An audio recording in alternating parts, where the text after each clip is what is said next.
Dengan betul. Okey, yang kedua. Yang kedua. Menyebut kata dasar. Menyebut kata dasar. Dari perkataan. Dari perkataan. Berimbuhan apitan. Berimbuhan apitan. Dengan betul. Dengan betul. Yang ketiga. Yang ketiga. Menulis kata dasar. Menulis kata dasar. Dengan betul. Dengan betul. Okey, bagus. Ini adalah objektif yang akan kita dapat hari ini. Nak tahu tak? Nah. Nak belajar tak? Nah. Okey, saya nak tulis dekat whiteboard. Jadi saya pindahkan objektif kita ke sini. Ingat tak objektif kita? Kita akan mengenal pasti kata dasar. Kemudian kita akan menyebut kata dasar. Kemudian kita akan menulis. Baik.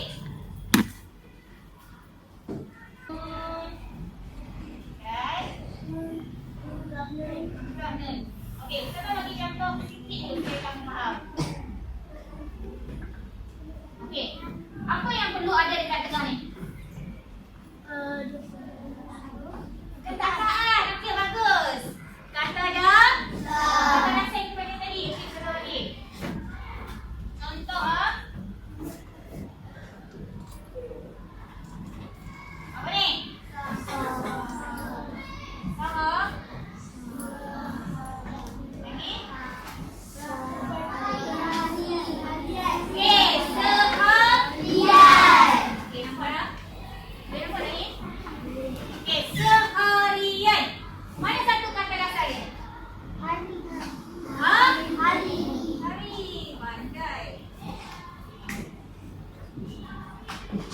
Kita dah buat kotak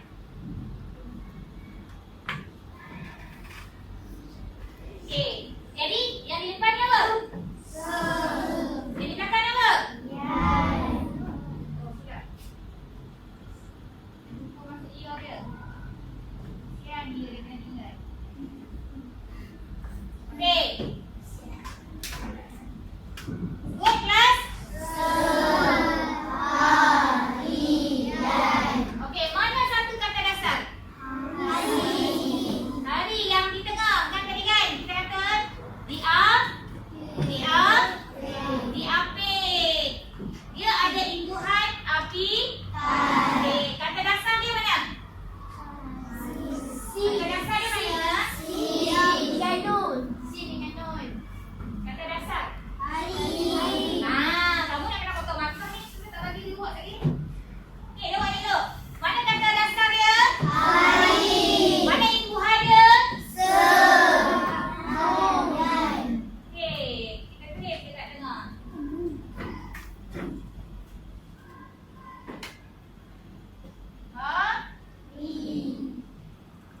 Okey, kalau akan tengok sekali lagi tentang sambung huruf kamu.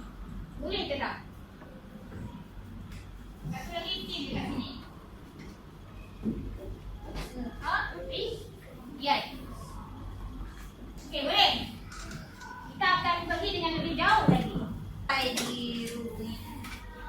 Okey, kamu berjalan dan tengok perkataan mana yang kamu berkenan. Silalah ambil dia. Boleh? Jangan tinggal dia. Ambil. Satu kumpulan, sebenarnya kamu ambil 5 perkataan. Okey, go. Okey, go. Cari mana yang kamu berkenan.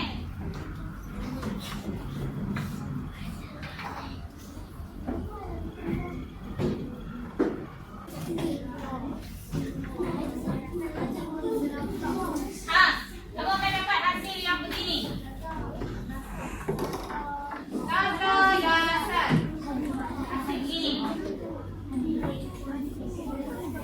Okey, ada warna pink kan? Ada warna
Diamlah.